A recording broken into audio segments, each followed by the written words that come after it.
I'm Dave Laird. I'm Matt Booker. And I'm Jeff Sievers, and in Canada we call it the Great Convexity, here in the Great Concavity. Concavity. Convexity. Concavity. Convexity. Concavity.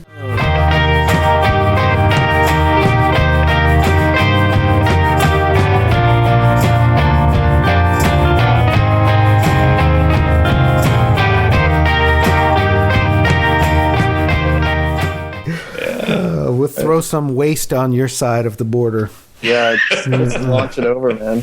Catapult It's looking more and more likely like that the geopolitical situation will develop, right? Isn't it though? Yeah. In some way, in border protection. Yeah. That's true. So our guest tonight is Jeff Sievers. Yeah, we got Jeff Sievers on Jeff episode Sievers. 26 of The Great Concavity. And in case you guys somehow missed it, this is a podcast about David Foster Wallace. Jeff, thanks for coming on. You're I counted, you're the fourth recurring guest on our show. So congratulations.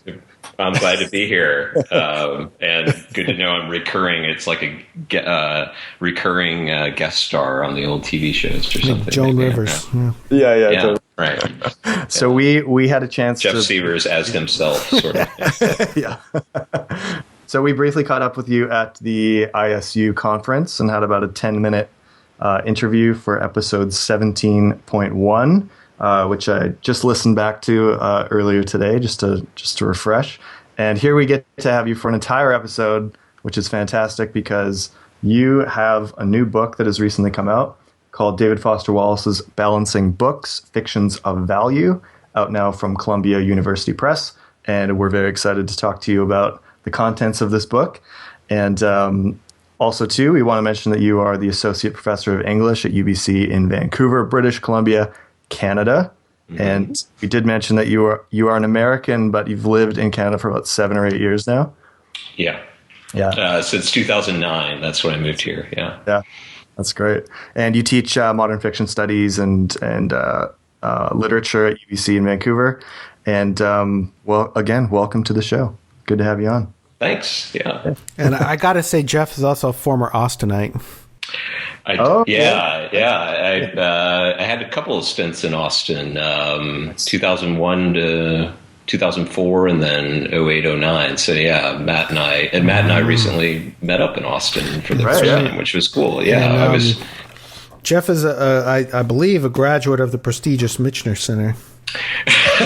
Yeah, they make you put prestigious in front of it, right? It's gotten more prestigious since I was there. I don't think I would get in now, given all the writers who have come out of there, like Kevin Powers and Philip Meyer and all those guys. So, but yeah, I was there. That was my first stint in Austin. So yeah, it's a big deal in Austin, and that's if you're going to get an MFA, I think in Texas that's the place to do it. And did you see Manguson, the director, just recently stepped down? Yeah, Jim. Yeah, I think is he sort of officially retired now, or is this his last semester? This is his last semester. His last semester. Yeah. Jim's a great teacher and great friend, and I mean, he's really done a whole lot with that program, and I mean that success I was talking about is really mainly due to him, and he's had a nice endowment from James Michener to work with there, which I'm sure has helped. But he's a really great teacher and good guy. So. No, he's the only director really the Institute has known, and the whole program I think owes him a lot. And he's a really interesting writer. He's got a great kind of Ramona Clef called "Famous Writers I Have Known," which is sort of about Austin. Yeah, he was working on that when I was a student there, and then for many years after. And he would tell us occasionally about putting in little jokes about current and former students, with names and things like that. But I mean, he. Since we're talking about Wallace, I suppose a program like the Michener Center maybe seemed far better than what Wallace's commentary about Arizona and MFA programs in general sort of right, yeah, suggest or prepared me for or something like that. Yeah. Well, in the DT Max book will tell you that Wallace got into the MFA program at Princeton. Is that right? Oh, really? Did he get into? No, Johns Hopkins. Johns Hopkins. Right. And he did not get into Iowa. He did not get into Iowa, but he got into Johns Hopkins, which is where John Barth is. But he really went to Arizona, partly because of his I don't know, relationship or mentorship with his mentor at the time. And that's interesting. He could have very easily been if he had gone to school with John Barth, been like, a student of John Barth, right? Yeah, and I guess he sort of imagined what that would have been like in Westward: The Course of Empire, right? Maybe there's a lot of that, right? Like, I mean, yeah. Well, the thing about Iowa reminds me that his kind of takedown of Conroy in the cruise ship essay, I feel like someone has claimed or suggested, maybe it's in Max's biography, that was a sort of the fact that he hadn't gotten into Iowa was behind that, right? Yeah, which is a funny little act of vengeance, I guess. Well, let's step back and talk about your book a little bit, because Dave, jump in here at any point, but I was impressed with your book in that ostensibly it's about money and finance and economy and taxes and class and all kinds of other things. Values, right? Yeah. But eventually, it's really kind of like an overview of his work. I mean, how would you describe your take on the book, the Balancing Books? Well, it let's see. I mean, it definitely, I started really working on it in earnest in 2013 when I wanted to be, and I'm more, I mean, my book is coming out at the same time as, right around the same time as some other books that give a kind of full overview of the career. But when I started it, right, the kind of what I was working, the major kind of works of recent criticism had all been in these edited collection forms, like the Lee Constantinos and Sam Cohen's Legacy book, Legacy of David Foster Wallace, and then the companion that Stephen Byrne and Marshall Boswell did. So I definitely, thought of the kind of book filling a need or a niche to give giving a sort of overview of the career, and the finance theme. Certainly, took on, is quite prominent in the book. But it really, that was a sort of second or third step in the kind of genesis of it. I mean, I really started by wanting to write about balance in the sense that it seemed, Wallace was kind of constantly writing about it. That is just the act of standing up and having your feet on the ground and balancing in this, also in the kind of cosmic sense of the yin yang, which was a big symbol throughout his career for him, and that sense of it from Taoism. And so then I kind of, I also knew along with that he was constantly writing about value in all sorts of senses, and trying to sort of compare monetary value to moral and metaphysical and mathematical value, and sort of in the process kind of demoting economic value from its kind of first place in most people's minds.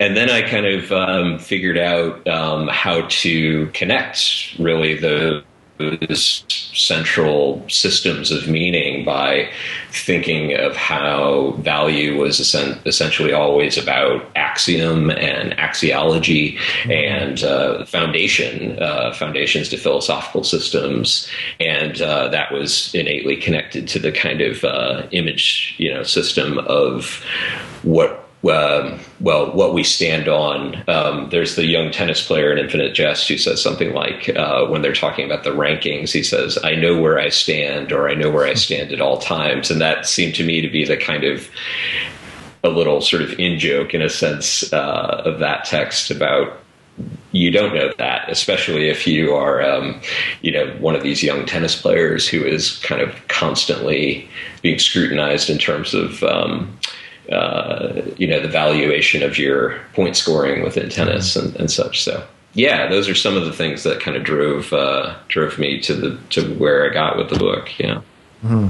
So that word axiology comes up quite a lot in your book, and could you unpack that term for listeners who may not be familiar with it? This is a word I used a fair bit in my thesis as well too, and so we had some conversation about that because you're my external reviewer. We mentioned. Yeah, I read Dave's thesis, and I remember seeing him use it in Dave used it in a theological context, which isn't a context that which is an important one, but not one that I really dealt with in the book. And so, in a way, there's a kind of dialogue between our projects to be had down the line when you publish parts of that and stuff. So,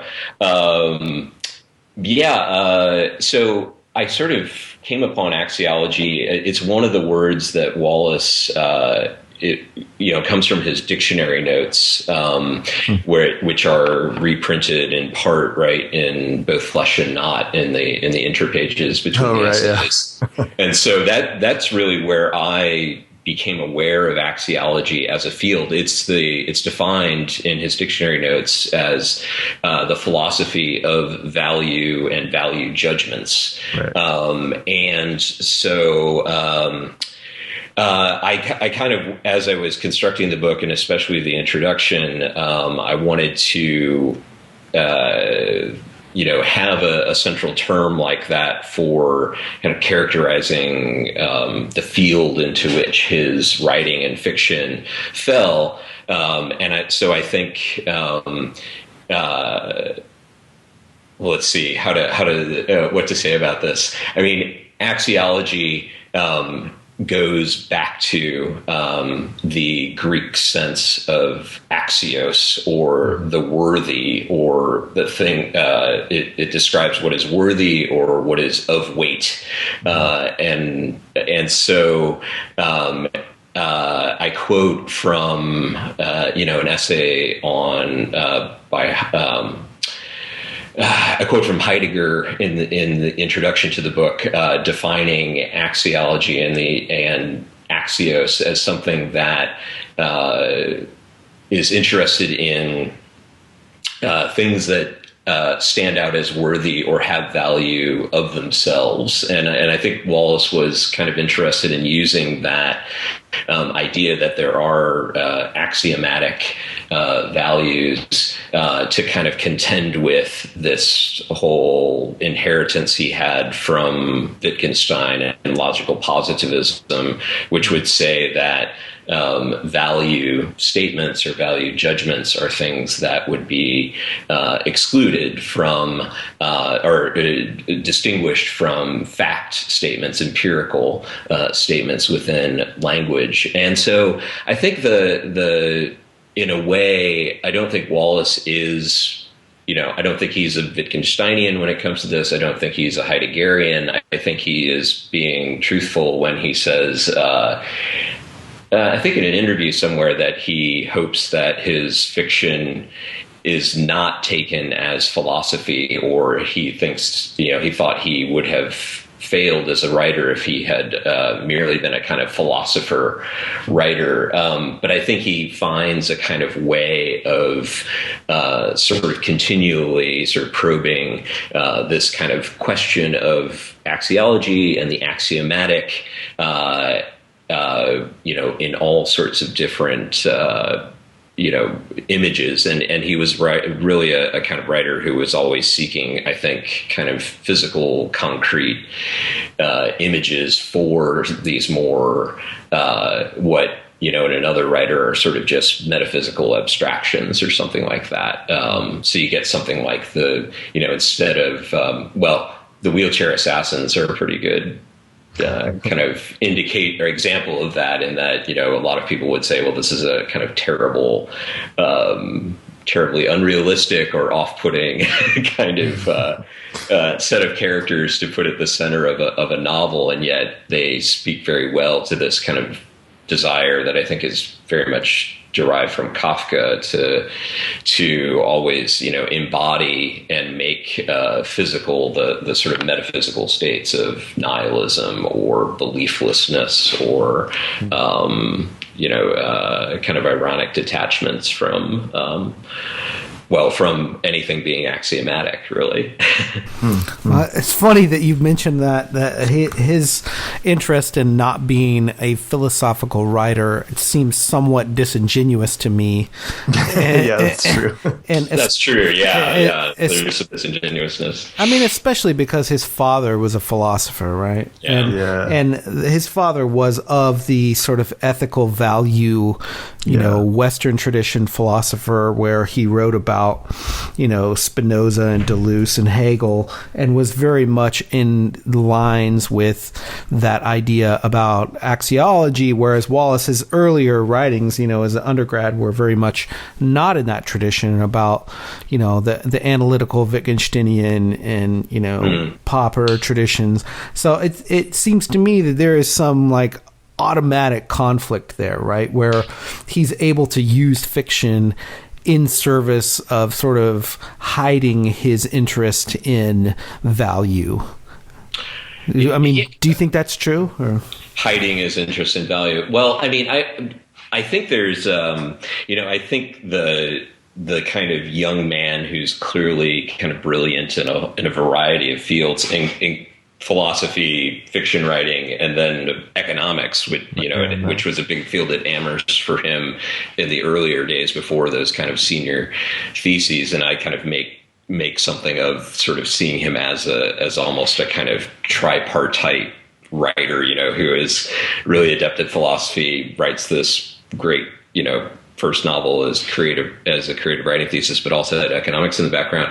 But I mean, what I was going to say is that, there's something simultaneously Oedipal about his desire to kind of use fiction as a means of sort of doing something other than his father, right? To kind of rebel against the path that had been laid down for him, and that there's evidence that he participated in the kind of composition of his father's work, right? Serving as a kind of reader and copy editor and such. But at the same time, with him, we all know that Wallace had this kind of he had a strong sense of sort of propriety, duty, and a sense that he was in being polite and Midwestern and all those things that were perhaps performances at times, but also part of his being, that he wanted to do kind of real sort of solid, important work. I mean, D.T. Max talks about him being having the childhood aspiration of being an Illinois congressman, right? And I in the book, I sort of think a lot about how the fiction was, as Matt was suggesting, definitely a way of being philosophical while simultaneously being not dry at all, and being entertaining and being funny, and being passionately moral, etc. But at the same time, there was a kind of anxiety about whether fiction was a job, in the sense that, being a lawyer or being a politician or a congressperson or an economist or a philosophy professor was a job. And I think that's where this kind of, especially later career obsession with writing about regular people with regular jobs, in fact, the most boring jobs possible in tax accounting, where that kind of comes from. But I didn't really answer any part of the question about this having to do with the hiding of value. No, yeah. it's fine. Related to that, I wanted to ask, because, you mentioned his Amherst years there, and you do start out your book. It's very chronological. So did that seem natural to you, with the idea of, money and finance, or was it something that you kind of discovered later? You mean the chronological? Chronologically? Yeah. Well, I think there's, I make a little bit in the book of Brim of the System being in part, I think Patrick O'Donnell calls it, he has this phrase for it, he calls it an irresolute Bildungsroman, and that, it's kind of partial it's a partial book in so many ways, and that it's concerned with part-whole relationships too. But I think there's a way in which Lenore, right, is trying to figure out, how to be a worker in the world, and she has this job that is low wage, right, and that's and beneath her skill set, that she has this kind of philosophical knowledge that isn't being put to kind of obvious use in her life.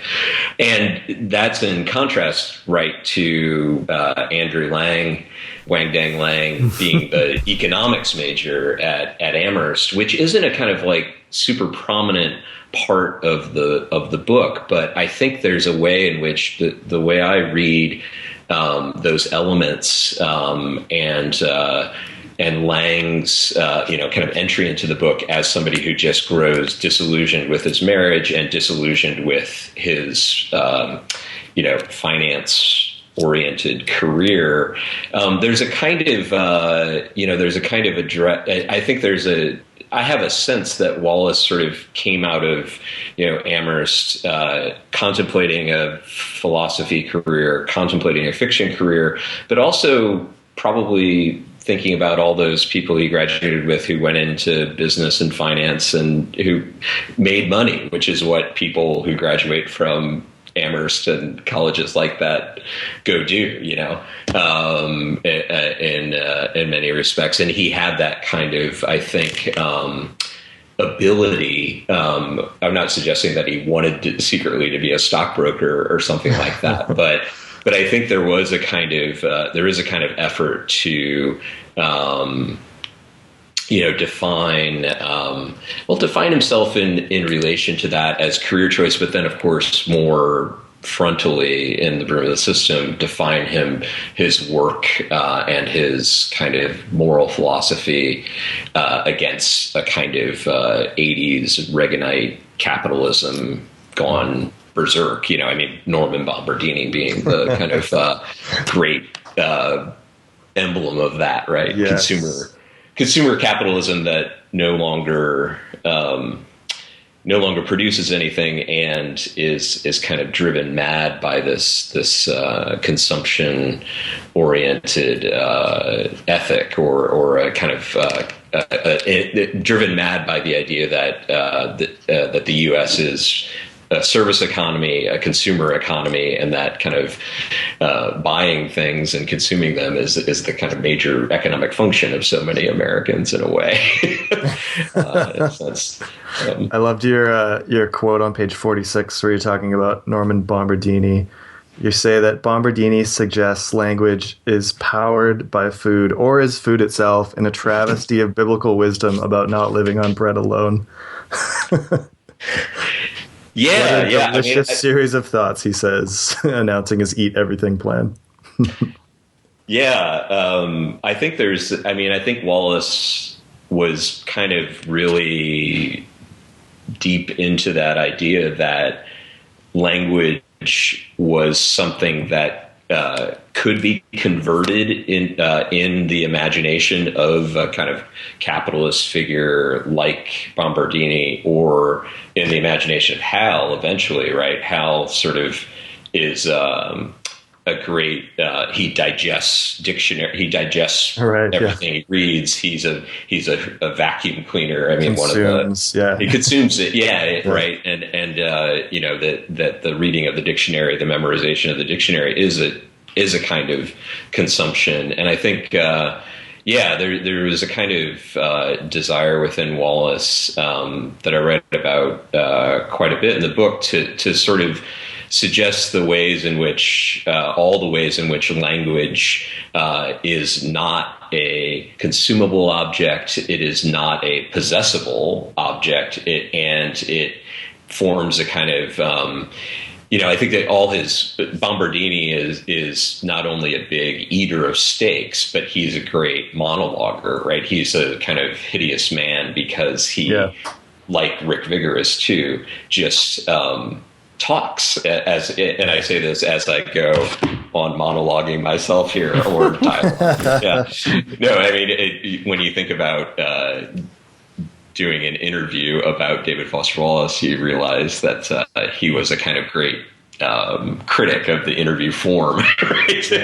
And how it turns into this kind of monologuing. Although your guys' cues are not left to ellipses or anything. More conversational than not. Yeah. Well, I mean, that brings up an interesting point, which I think in your book, one thing I really liked about your approach is that you don't shy away from like biographical approach either.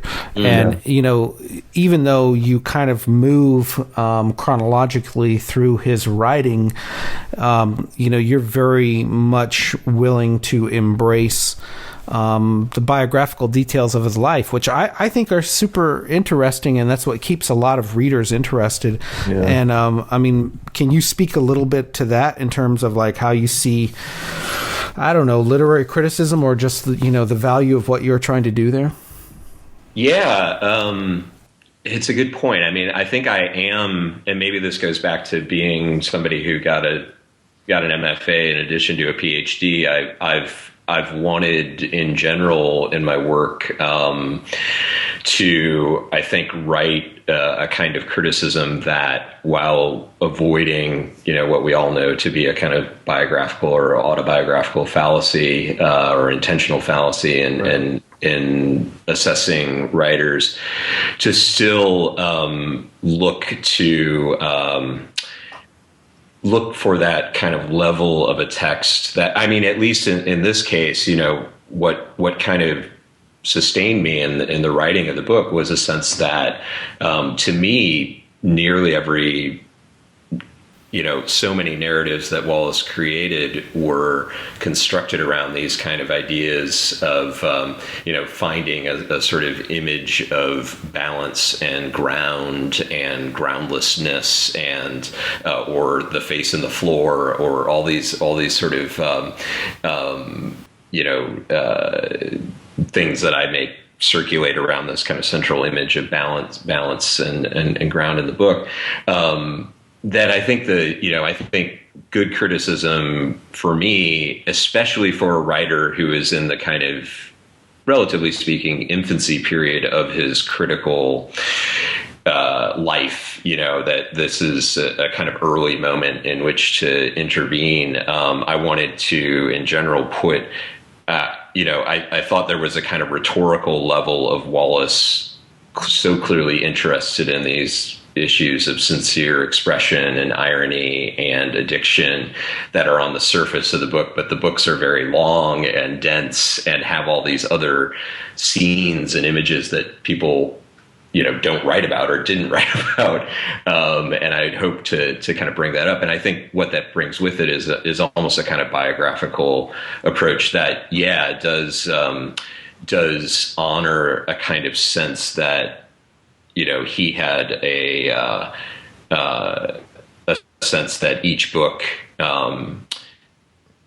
well, responded in some way to the previous books, and he was, of course, a writer who thought quite a bit about being, David Foster Wallace, the author of The Broom of the System, that a book that he had to somehow refute or improve upon as he built his career. The other thing I wanted to say about your question is that, the funny thing about Wallace and biography to me is that, and there are certain parallels. Well, no, I mean, I was going to bring up Thomas Pynchon as a kind of parallel figure in this regard. But, when in the first 10 or 15 years, I was reading Wallace from the kind of mid 90s till well into the 2000s, if you had told me that he was really writing about, personal experience, say in kind of the way in which his, Infinite Jest is dedicated, right, to the, ironically dedicated to the memory of his maternal grandfather, right? F.P. Foster. Yeah, exactly. And if you had, I think, even without all the material that D.T. Maxson covers in the biography and others have unearthed and kind of reading him, especially since his death, I think there's just a weird way in which he found a kind of incredibly wacky, esoteric, oblique way of writing about, his autobiography in ways that that no one would recognize, right, in the initial reception of his work. I don't know. I think I'll have to think for a minute of maybe I'll come up with later on some better examples of this than just that, F.P. Foster dedication. But Well, what you mentioned earlier, though, about like you going to an MFA program. I mean, Wallace went to an MFA program, but he very much did never really associate himself with being like a professor, right? And like, but he was a great teacher, right? He was a great teacher, but he really sort of dressed the part of like a student more than a teacher. Do you know what I mean? Like, you talk a lot about class in the book, and like I think this is a really key issue. So I'm really curious to hear your take on how Wallace presented himself, not just as like a writer, but as like part of the community. Yeah, and I mean, I think you're sort of bringing up the kind of aspect of him that was this incredibly well-educated intellectual figure who, I think there was a pose, right, in wearing the bandana and wearing work boots and dressing like a schlub and all those things, right, which some people might attribute to a kind of him being within a sort of grunge aesthetic or something. I mean, that's I've never really bought the idea that Wallace is expressive of the grunge moment in any way or anything like that. But I guess that there's a kind of class. I think there is a strong. Well, for one thing, there's a kind of strong interest, eventually in his career of really thinking about the working class, in a sort of literal sense of what do people do for work, what is productive about their work, what is necessary about their work, and what does it mean to live in a society that is, for the most part, made wealthy by financial capital, right? Made wealthy by a kind of value earning that isn't dependent on production, isn't dependent on work. And I think he wanted to sort of like continually kind of in a way juxtapose, hard labor, which was always a kind of image of what the reader was going to do and what he had done in making the book, with, a sort of dissolute consumerist society that didn't know where its value kind of came from. But on the level of biography, I mean, I think for him, the tension was, he's the guy from Illinois who is a kind of expert on Illinois and rural life, who writes about, the Illinois State Fair in his, one of his first pieces for Harper's. And, I think enacting on a kind of continuous basis, this identity of being the guy who doesn't belong in the New York literary scene, was a powerful kind of engine for his work. I mean, I think of like Skip Atwater in the in the Suffering Channel. The Suffering Channel, right? Yeah, being this, clearly a kind of image of Wallace as journalist, but he also, he very much transcends that. I think that simple identification as character, but right, what Atwater does is he doesn't fit the kind of profile of somebody working at this glossy style magazine.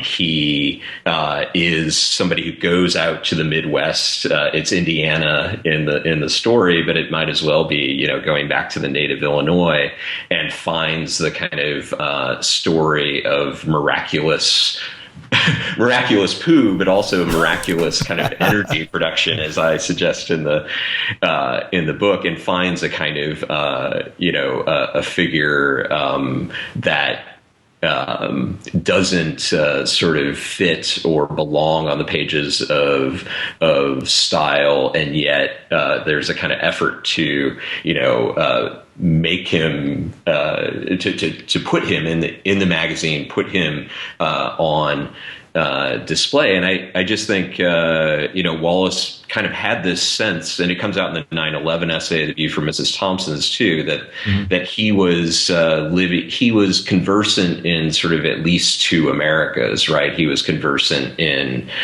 Bloomington, Normal, Illinois, but he also knew New York, and he could kind of use his writing to sort of make the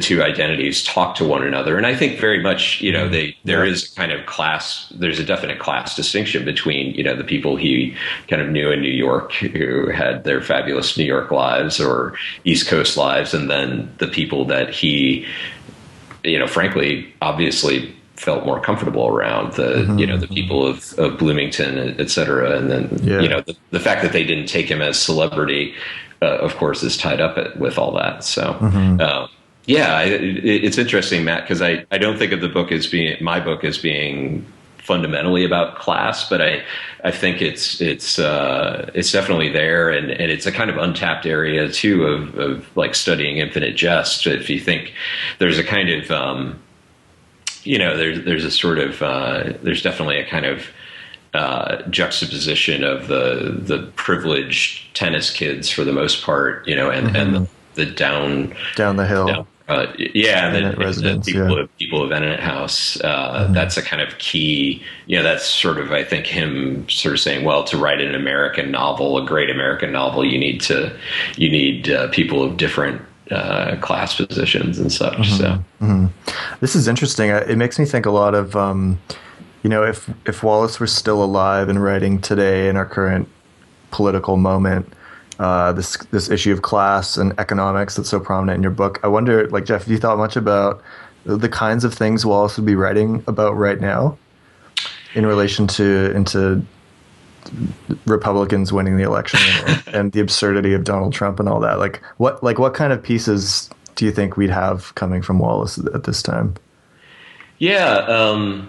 I think, he definitely understood economics and economy, but I also think he was interested in what I guess you'd call political economy, right? The kind of sense of, and I write a lot in the book about him being anti-neoliberal or a kind of great critic of neoliberalism as a basic philosophy. I don't think he would have kind of thought of his project in those terms, but the kind of critical conversation that I wanted the book to join is definitely one where a kind of sense that perhaps especially in the postmodern moment that that a lot of writers are addressing themselves to this kind of question of neoliberalism's effects on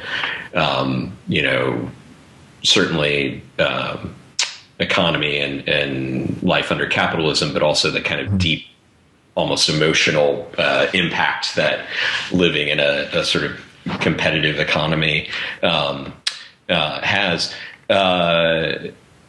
What would Wallace be writing about? Well, I say at a couple points things like, as you know, right, when he was near the end of his life, he was had agreed to write this piece for GQ about Obama in 2008, but he had to cancel on going to the Democratic convention in Denver. And I think of, it seems pretty clear that GQ would have thought of this as like almost a kind of follow-up in some ways to the McCain piece of 8 years earlier, right, it was quite prominent as journalistic takes on politicians by literary writers. Yeah, totally. Go and so I kind of imagine just briefly in the book that what he would have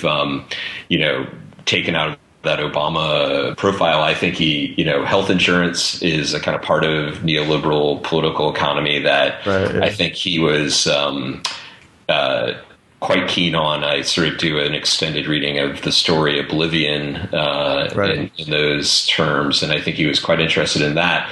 I mean, there's also the fact that as I write a bit about, and as Richard Godden and Michael Soleil have a long article about this that starts starts from this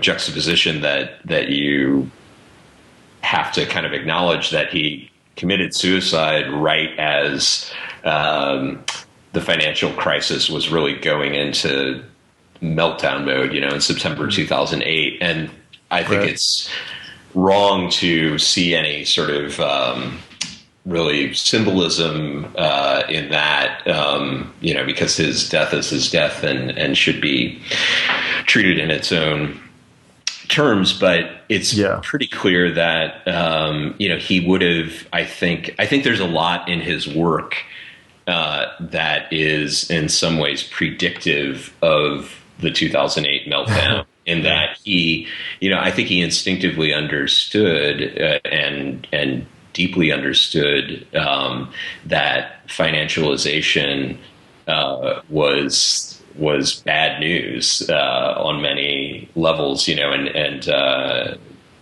adult world and the kind of image of being a stochastic currency trader is the kind of best example of that. But that same week, though, I gotta say that there was another theory that came out, was the 1 week in the campaign after the Republican National Convention 2008 where McCain's polls went up and Obama was actually down, and I think it is false to draw any side of conclusions in that, but I do think it's interesting to say that the financial industry has not really recovered from that, or is planning on a newer, bigger apocalypse in some way.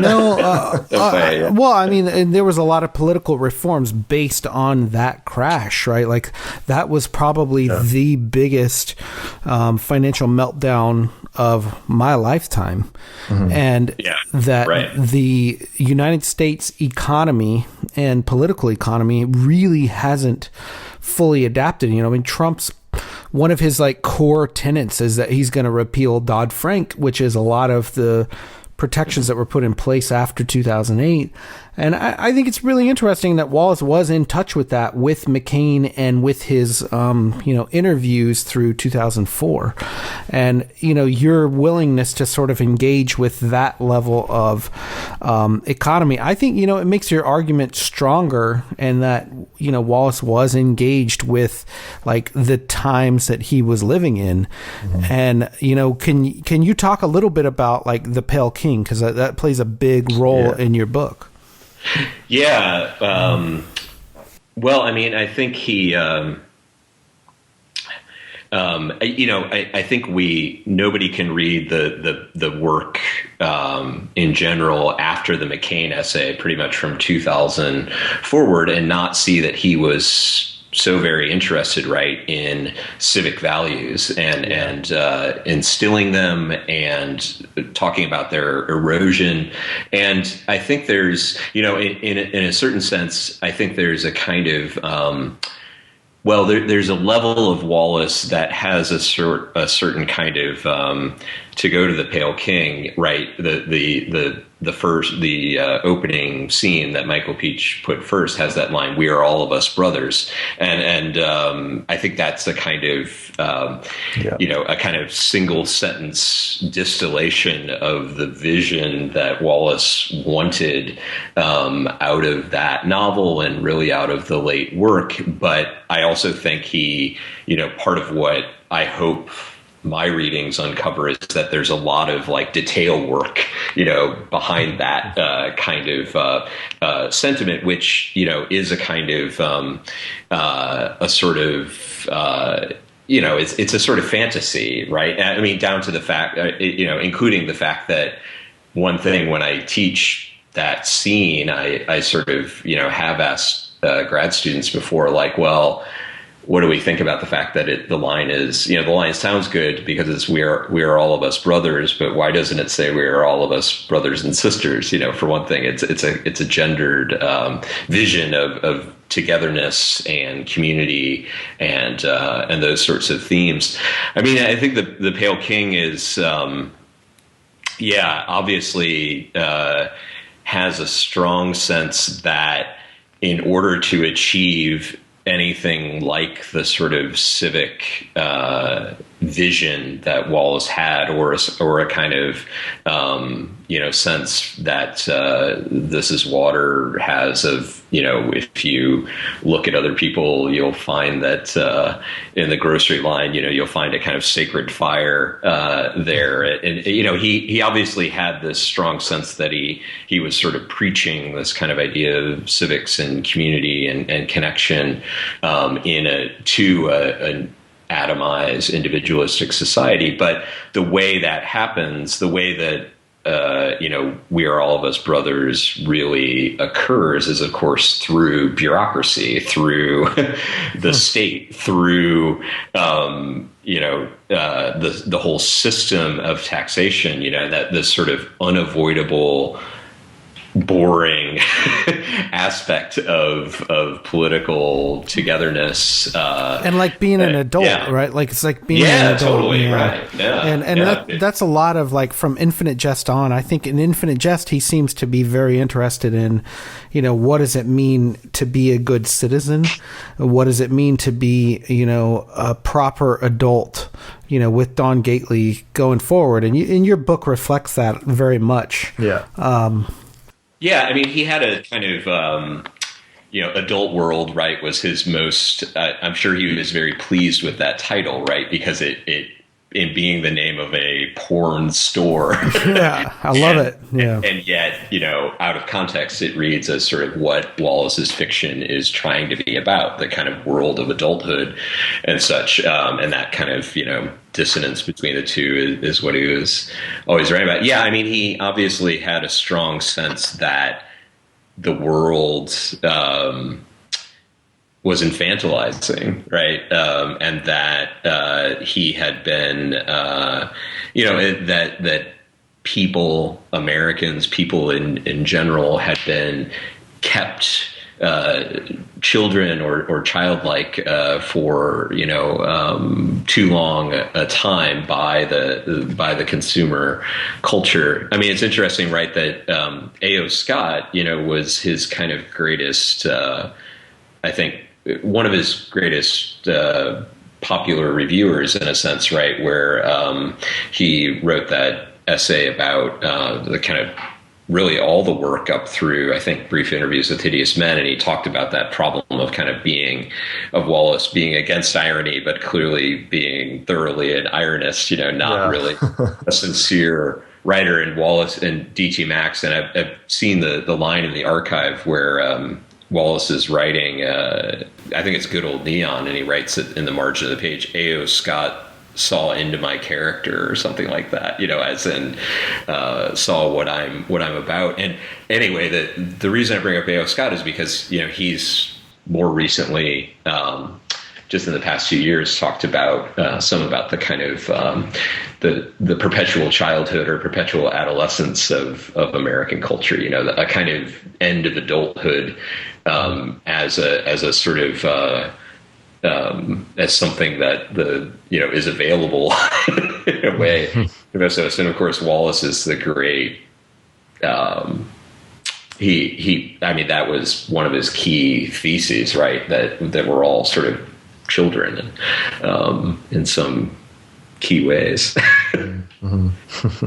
Well, how much specific time have you spent in the archive at Ransom? I guess probably, if I add it all up, at least like 3 or 4 weeks. I've kind of taken a couple of sort of week to 10-day trips there, and then there have been a few shorter times that I've been there. But I still feel like there's kind of there's far more than anybody can look at. And I definitely realized pretty early on in the process that, there's a kind of, that I was looking for, rather than any sort of comprehensive view of sort of how he constructed his works or something like that. And, something more like what David Herring does in his recent book, that I was kind of looking for little nuggets that I could use to reinforce my themes and such. Like I used this passage of his about that he wrote about pennies and how pennies are and he didn't put it into Infinite Jest, but he was kind of a prototype or a drafted passage for him that was going to be another of Hal's essays, right? And it's a book that has a lot of essays in it, that he kind of sneaks in all these sorts of ideas by and histories of economics and such by having them sort of and histories of right, the hero and the hero of action and the hero of non-action, and Steve McGarrett and the Hill Street Blues guy. He was very fond of that sort of writing. Anyway, yeah. Well, and you haven't talked much about like the idea of balance being outside of money, right? But in your book, you deal with that quite a bit, and partly with the This Is Water speech, and with other parts of his writing, like a little bit talk about how, this book is really not just about finance and balancing, a ledger so much as it is like a sort of, I don't know, spiritual ledger or something like that. Yeah, like your claim on page 31 that Wallace like essentially can lead towards a culture-wide redemption of value. Like that, the idea they use of axiology in terms of like economic worth also translates into kind of like a moral or existential worth. I think is sort of what Matt's getting at there. Yeah. I mean, I think the one of the better ways to talk about that might be through the idea of the gift. That Wallace is always kind of thinking about the gift and the act of giving. And I sort of see it, and I think he saw it as a kind of the gift innately disturbs our ideas of economics and possession and accumulation, right? I mean, it's the act of giving it. Although this characterization of it is problematic, and I'll get to that in a second. But it comes out of an impulse to do the opposite of what capitalism wants you to do, which is continually accumulate and always be thinking in that sort of calculated self-interest way, or that's the way we end up thinking under our wonderful capitalist system. Yeah, I quote quite a bit from Lewis Hyde's book, The Gift, which is a way. I mean, it is a kind of spiritual thesis ultimately, but it gets to that kind of idea that the gift is redemptive by talking about how works of art are essentially gifts, and it's and he goes at that through the whole history of anthropology in relation to the gift, but then has these kind of extended readings of Walt Whitman and Ezra Pound putting that into action. And I end up, I think Wallace blurbed that book in glowing terms, right, when it came out in the 25th anniversary edition, and he was kind of a well-known fan of it. And I end up quoting a fair number of his annotations where, who knows exactly when he wrote these things in the margins of the book, but he would, write IJ and talk about, or kind of write notes to himself about infinite jests in relation to the claims that Hyde was making. Now, I mean, the complications of the gift are that is the gift impossible is a question that essentially Derrida's writing on the gift really poses, and it's related, and this is where Adam Kelly is really the authority on this kind of complicatedness of the gift, because he says that essentially looking at sincerity in the as an impossibility, that the question of whether one can ever actually be sincere is in parallel with this question of whether one can ever actually give a gift, or is actually always kind of expecting a return. And so I come down, I don't know. I mean, I think it's a complex issue. I am more on the side of thinking that Wallace overall, even though he has lots of skepticism about gift and giving and those who would claim to be generous. I mean, Leonard Stesic in The Pale King is said to be pathologically generous, which is a kind of good summary of where he thought this stuff could go.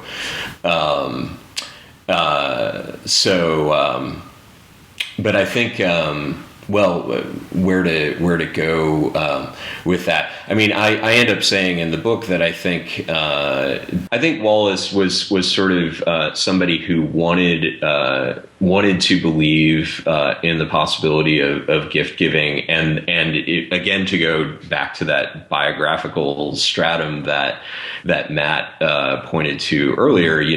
I think there was we have a fair amount of evidence that Wallace, with his MacArthur Genius Grant and the entire kind of economy of AA as it worked, the idea that of AA being a kind of network of favors, or as it's put in Infinite Jest, you're always paying it forward, right? You're not, you give it up to get it back to give it away, I think is right, the way AA talks about it. That there was just this kind of sense, I think he had, that a gift sensibility or a giving frame of mind was a sort of necessary component to this kind of framework of recovery that he wanted not only to follow, I think, or have, characters in Infinite Jest, Gately primary among them, have to just do it in a sense with the tenets of AA without questioning. But there's also, so giving is a kind of life practice that alongside other, kind of Christian or maybe just Christianity doesn't have to be the basis of it. I mean, there are lots of spiritual bases for being a giving and generous person that Wallace sort of explored, in his work.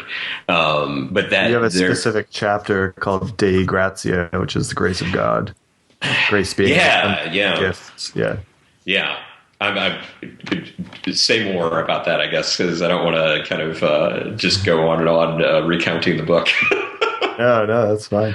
Yeah, it's like a funny balance in interviews about monographs. Like, we don't want to give too much of your thesis away because you want people to go buy your book and read it and enjoy it. But we want to give them enough that they're into picking it up. If we cover every topic, then it's like, why bother reading it? This is the trouble with literary criticism is that you do wonder, why does anybody sort of pick it up or buy it? But I hope there's a kind of audience, a possible audience for this book that's definitely the kind of dedicated Wallace reader that is. You have to, I think, to be a dedicated Wallace reader, be interested in and conversant with what the academics, what the scholars are writing about. But there's just a ton of.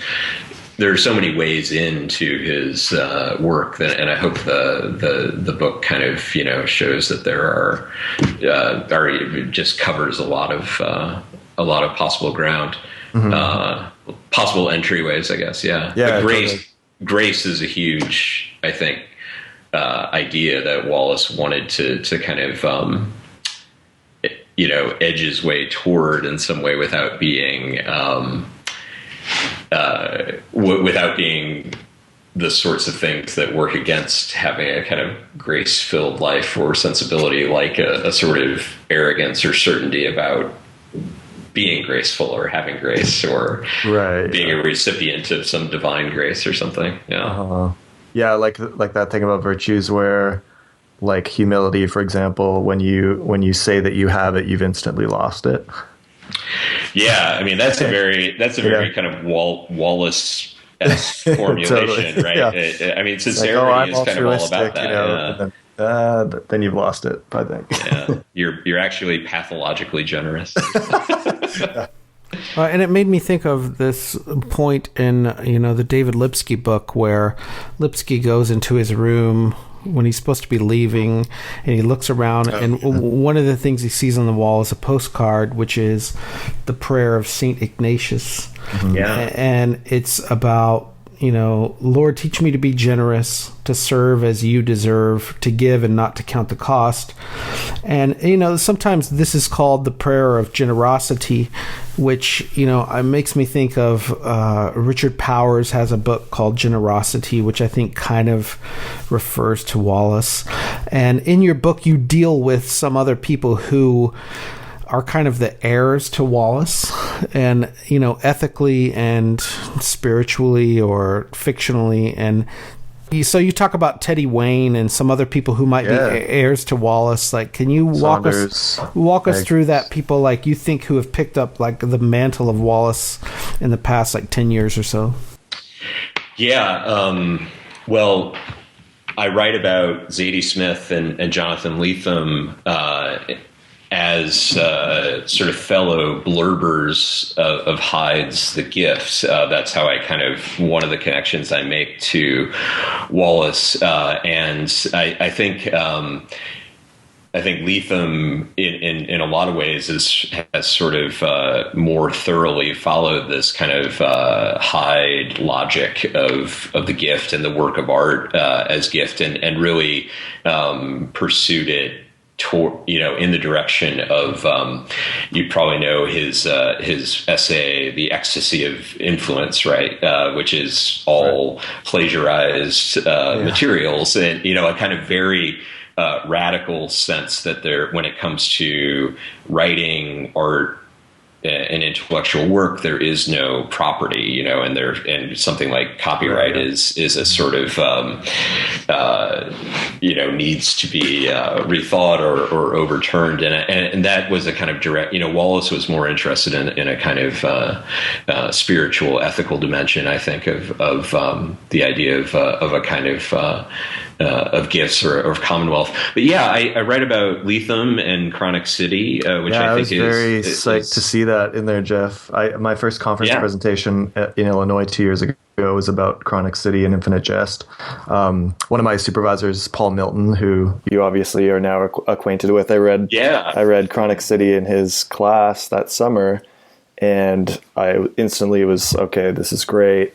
I wrote a paper about it for that class, and then I adapted it into my conference talk. And so I haven't seen too many other people do that. Although I do see that you wrote that Stephen Byrne did in the Infinite Jest Reader's Guide. He talked about Chronic City, but I never have actually had that book in my hands. So if I unintentionally plagiarize Stephen Byrne, apologize, Steve. I've had no access. Has he been on the Great Concatenation? Not yet. No, he hasn't. No, we haven't done yet. But Lethem, he took Wallace's job. Right. Yeah, right. The Disney professor. Disney chair. And I was on a panel with him 2015 Texas Book Festival, and he's very aware of the fact that there were students who signed up for Wallace's classes and really never had Wallace as a professor, and by the time they were graduating, they finally had Lethem, him, as a professor. And so I think he's a really interesting heir. Although I think the people who deal with the idea of the gift are a little more mature in the career, like their writing career, and Wallace didn't really come to that until later in life, or at least not at the beginning of his career. So I mean, that idea of him being early on, what do you map as the turning point of Wallace's career? Is it him going to Innit House and Infinite Jest? Oh gosh, that's a big question. I mean, it requires lots of answers. I mean, clearly sometime between 88 and then the years of intense composition of Infinite Jest are where the of 91, 92, when I guess is he in Syracuse in 91, 92 writing? That's right. Yeah. Infinite Jest. Yeah. I mean, I think Westward as it is. I feel like maybe I'm a bigger fan of Westward than maybe a lot of critics are. I don't want to say I'm the biggest fan ever or something, but I think there's far more to that story than its kind of relationship to Barth and the history of metafiction and finding a new set of topics for a younger generation to kind of take up in fiction. I mean, I pose it as a kind of way of a story in which he addresses himself to this kind of fascination with the Depression and finding a kind of model of how, see if I can summarize this succinctly, finding a kind of model for artistic production that kind of honors the sense, the kind of keener sense of value that those of the Depression era had in a way. The kind of farmer who tries to pay for the car rental with grain at the Avis counter when the young people, DL and Mark, can't pay with this credit card that they don't really have, right? Because it's not their credit, it's their parents' credit. I mean, that sort of financial juxtaposition is really kind of a powerful moment for me. So I think really Boswell. I think answer, Boswell makes that, in understanding David Foster Wallace. He makes a similar argument about it being kind of a bridge between the early fiction and Infinite Jest, and I think there are a lot of similar themes that Wallace is aiming toward at Infinite Jest in Westward, and that's a big theme of Westward in general, is like aiming towards a target, right? And there's a target that he wants to hit, which is very much about killing his postmodern forebears, but is also a lot about him wanting to move beyond that and being very sincere. So I do think it doesn't work as a whole project, but I also think that is one of the keys of understanding of what he's trying to do in Infinite Jest is still in Westward. Yeah. Well, and in another way of answering your question is to kind of do the thought experiment of, D.T. Max talks about him meeting that guy Big Craig in his time at Granada House, and that he became the kind of the model for Gately. And I think obviously Infinite Jest is without Infinite Jest, Wallace is not Wallace, and we're maybe not having this conversation. That's very possible. But it's Gately who, and the kind of character that Gately allowed him to write about, really I think is a key turning point. And what is that? I mean, it has to do with being intuitive in a way that and respecting a sort of uneducated, not a kind of intuition about deep philosophical questions that doesn't partake of philosophy, but and doesn't depend on having gone to Amherst or something like that. And I think of those conversations between like Joel and Gately about the phrasing of "there but for the grace of God," or here but for the grace of God, and the kind of ways of approaching that, and the way in which Gately embodies just this kind of sense that he wanted to get on the page, which is a sort of a kind of pragmatism, and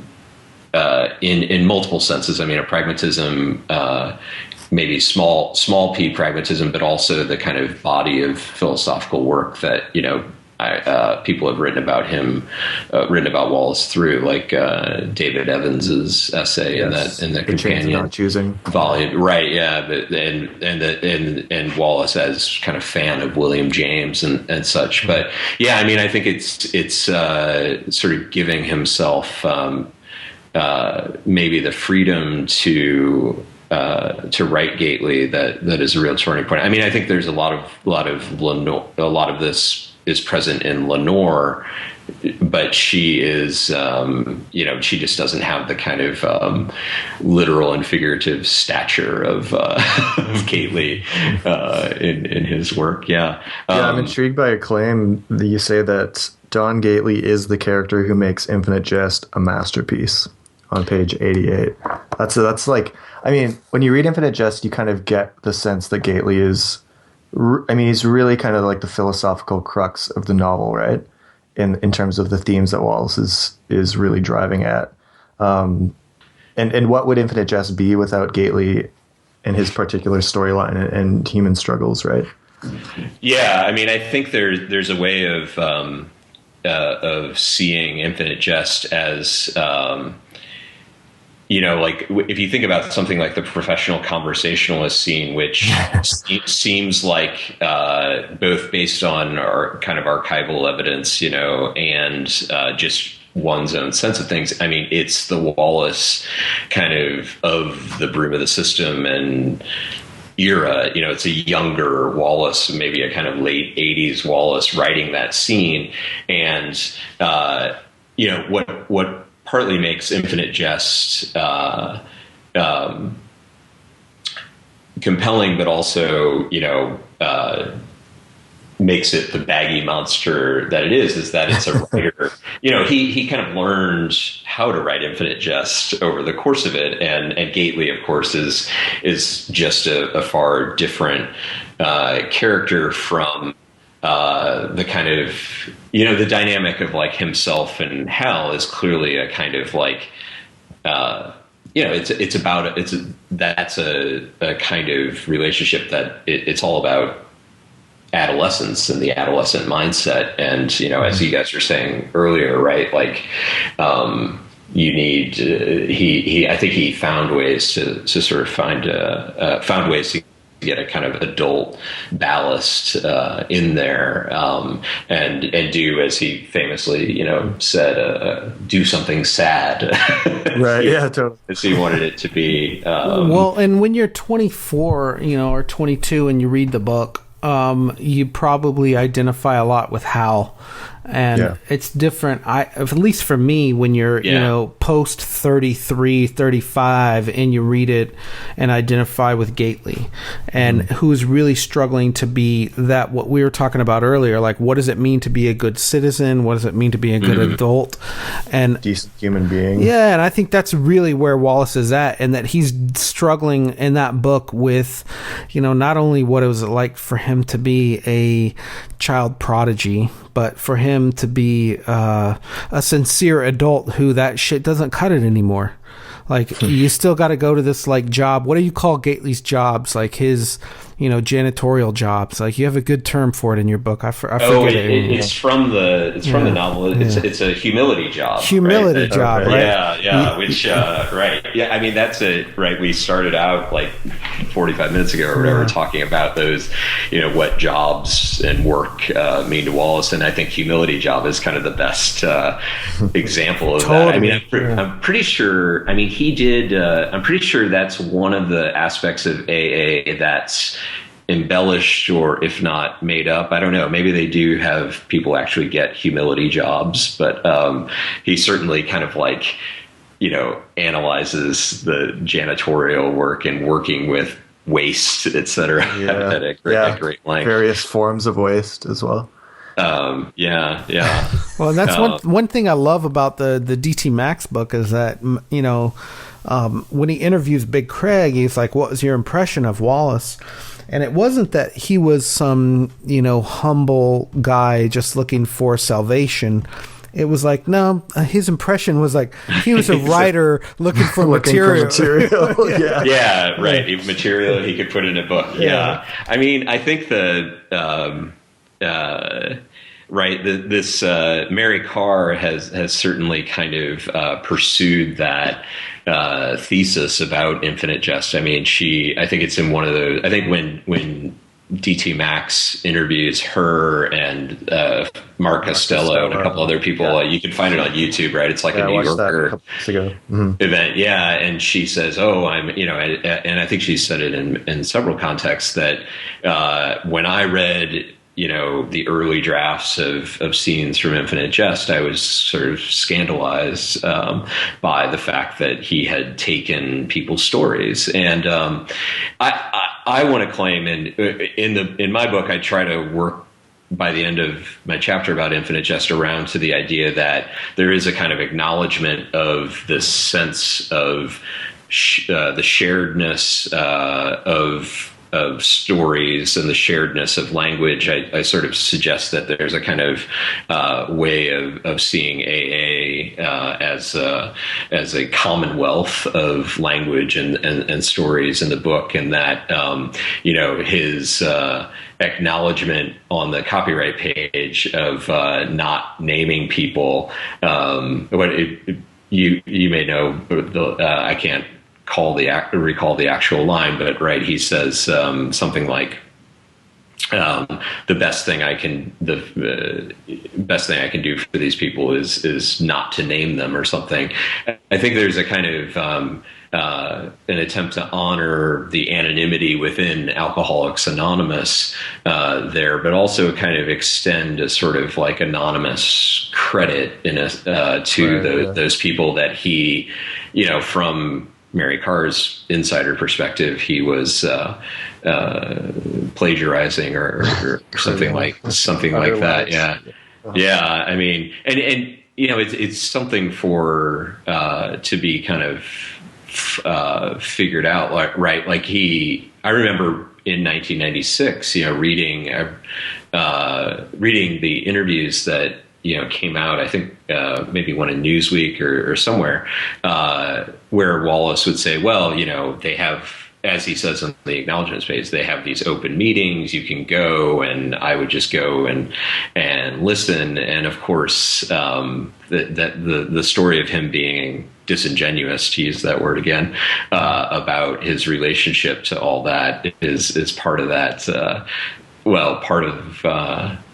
part of the story, and indeed, I'm sure to Big Craig, he seemed like the college kid or whatever who was looking for material. Yeah. Yeah, that's cool. So Jeff, we've had a good talk about your book. We also want to mention that you have been selected as the keynote speaker of this year's ISU conference. Congratulations on that.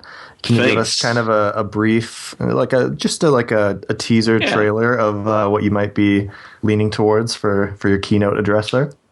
Yeah, as Matt knows, because I sort of asked him where to go in the archive for things of this nature. I have been for a while interested in Wallace and silence and sound and music, and kind of sonic Wallace to sort of go along with all the interest in him as a visual writer. And I thought for quite a while that was going to be my keynote topic, but I think instead I'm going to leave that for another day as a critic, I guess, and try to develop it in some other ways. But I think for the keynote, I'm going to be talking about Wallace and immanence, the philosophy of immanence. I think the working title of the paper is "We've Been Inside What We Wanted All Along," which is that line from the Kafka humor essay.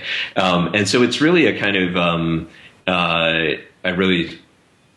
it's an analysis that starts from immanence in this, and the best kind of definition of it is provided in "This Is Water," right? The water to the young fish is an immanence because it is not seen as an environment or as a material medium through which they swim, and so they don't even recognize it. And I think Wallace was continually interested in evoking that state of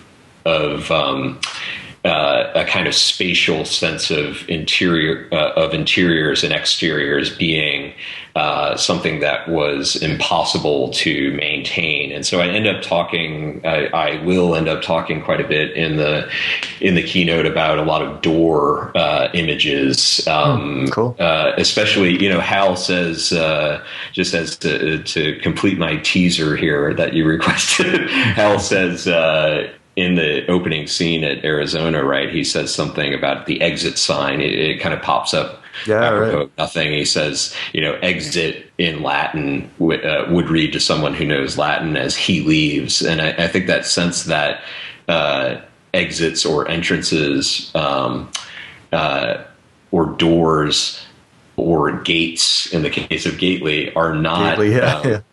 that these senses that we can divide inside from outside, which is, of course, a big preoccupation of the Broom of the System, too, is always a sort of illusion in his work. And so what that entails, too, is that there is no...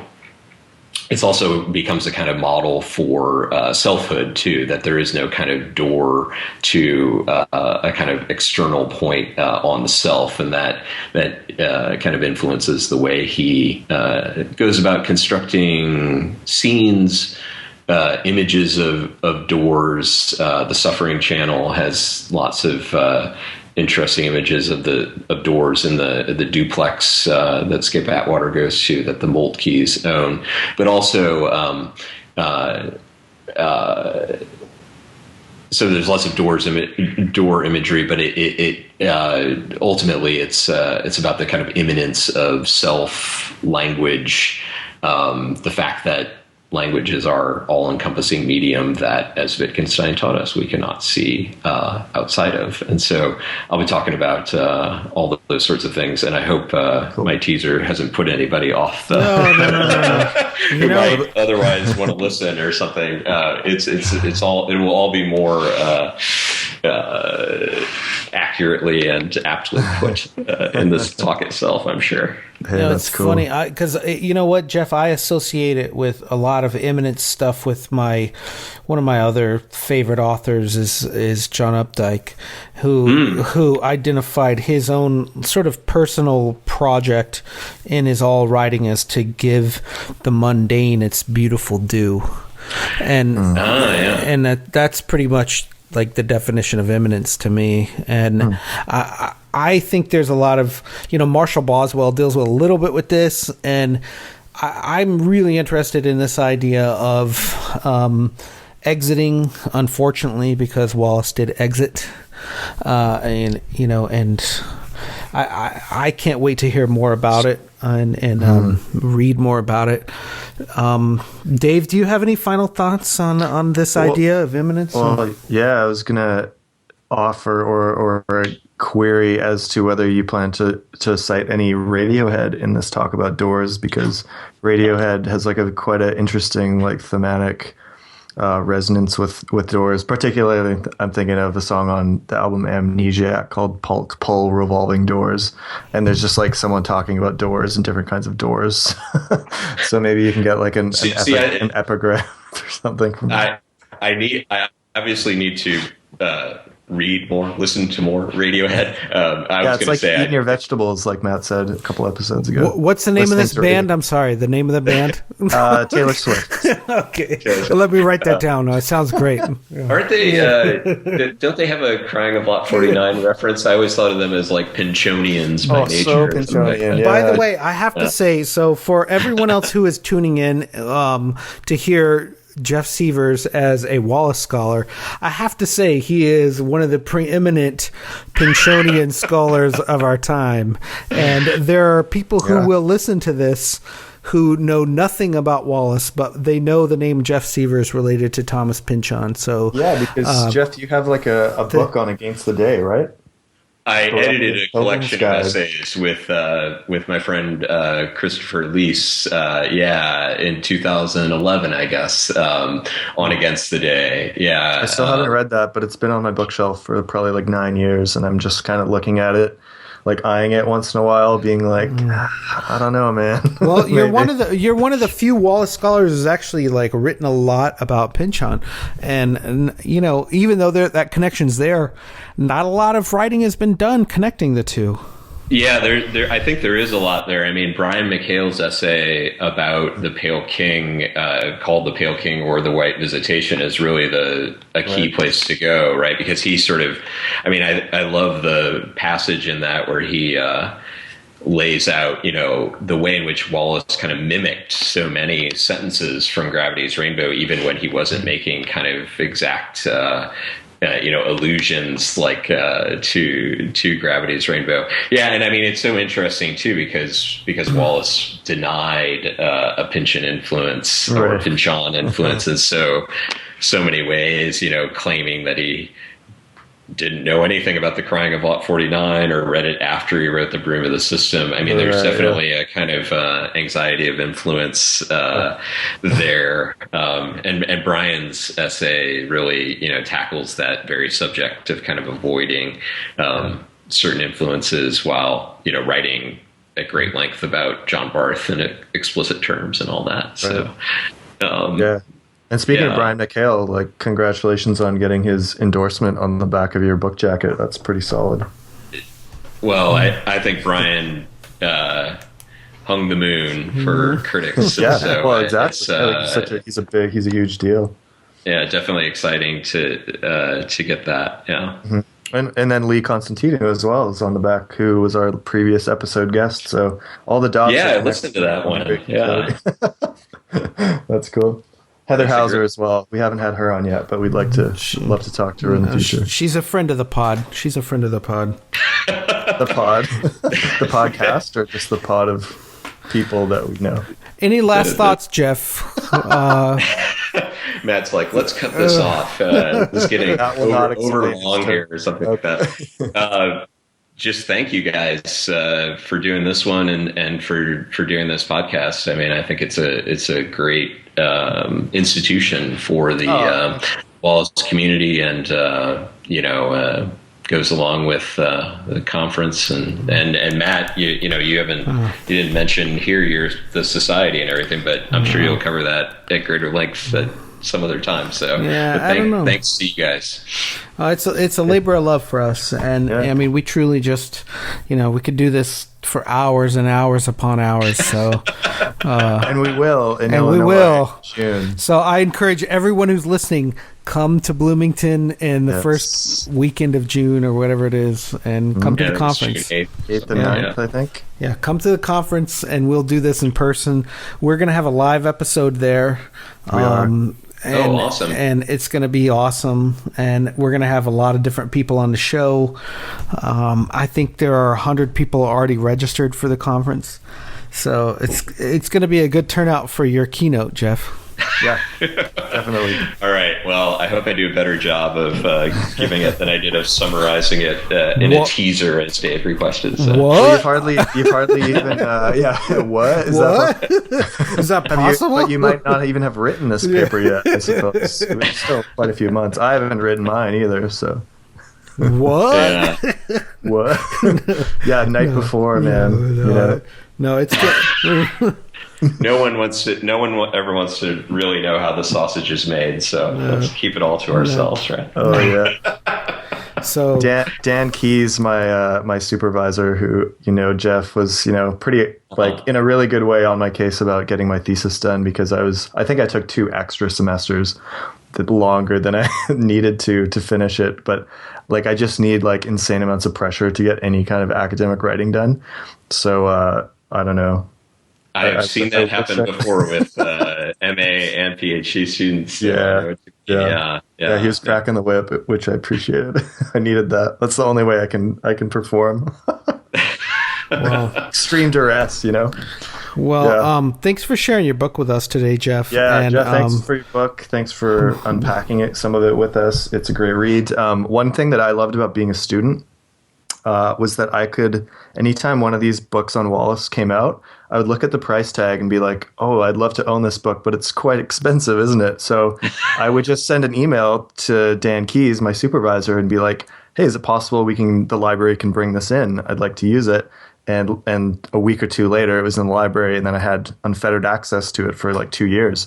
So if you're a student listening to this podcast and you want to get your hands on some of these monographs, but the price tags are perhaps a little high for your budget, get your school to order them in, and you'll have access to them. That's my studently advice. And for those who have 35 US dollars lying around, they can buy it too, So yeah, exactly. Definitely. Awesome. Jeff, I want to one last final funny thing to leave with you. So at my defense, we had a 2-hour sort of roundtable discussion about my thesis, and in the audience were my parents and my wife Rachel and my sister and a couple other friends. And after my mom, when we went out to the hall for the deliberation period, my mom was just raving about how highly she thought of you. She thought you were just so lovely, and she just went on about how Jeff was just so interesting and just such a nice part of the defense process. So Ellie thanks you for your contributions to my master's degree work. Well, thank you, Mrs. Speaks Blair. very highly. Yeah. That's gratifying to hear, and you did a good job yourself, Dave. So I hope she told you that as well. Yeah, she started with that, and then good directly to Jeff Sievers. Well, and if we have any listeners out there who are looking for grad school, I recommend they just go straight to Canada. We're doing okay. Well, especially now, right? Yeah, apparently. the UBC website got a lot of hits on the night of November 8th, from what I heard. So. Oh, interesting. Yeah. I was going to say, you've probably never been more excited to be outside of the U.S. In your last 8 years living in Canada than in the last couple months, hey? And that's a wrap. Canada welcomes you and your family. Right. Well, I have plenty of love for the home country, as I will continue to think of it. I'm just a visitor here in so many ways. So it's just a brief interlude, and it will be over before you know it. I remember in that Believer interview of 2004, and Wallace talks about when George W. is running for re-election, he's saying, "Oh, I'm going to knock on doors and wear a button and all of this political action." And I remember just the feeling, just crushing defeat feeling in November of 2004. And, I took great solace in being on the Wallace email list at the time. And there was a lot of commiseration from Americans and Canadians who really gave me comfort in those days of feeling like, we're going to build up a resistance. We're going to keep struggling and keep fighting. And, I have a little bit of that now, but much, much worse. I'm still not over it. I really don't have any kind of consolation for anyone else out there. I'm like, just keep crying into your pillow at night. Like, I think we'll get some pretty good punk rock coming out of this next year, though. But I don't care about punk rock, Dave. I'm not a punk rock guy. Yeah, we've established that, man. I'm like, that music and movies are lower on your priority list. Could you repeat the name of that band you mentioned earlier? Radio. Three Doors Down. Who was it? Was it the Steve Miller Band? Third Eye Blind. That sounds great. Yeah, pretty rad stuff. And speaking of films, it's Oscar night tonight, so we've kind of opted out of that to do this instead. Who are your picks, Jeff, for top film of the year last year? Any favorites for you? I really hope Moonlight wins. It's so good. I have a sense that I just watched that this week. La La Land seems to be the favorite. I haven't seen La La Land. I haven't either. So I don't do musicals, man. Yeah, can't hack but them.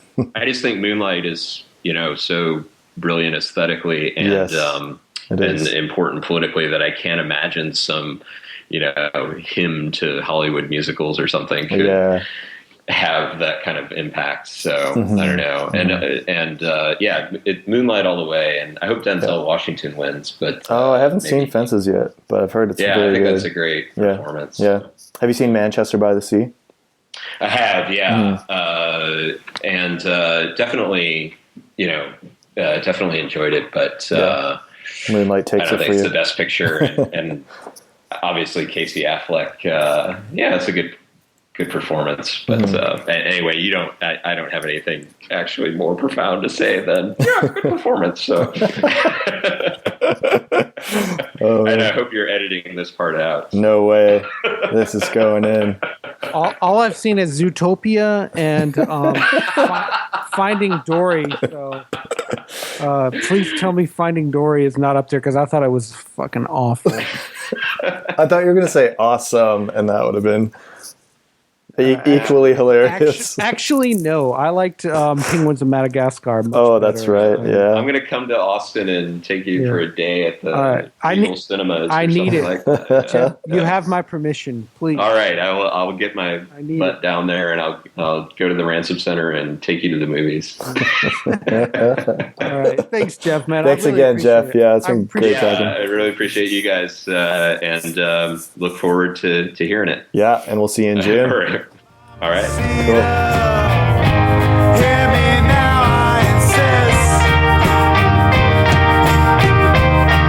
Oh, you've gotta trust me when I say long for something better than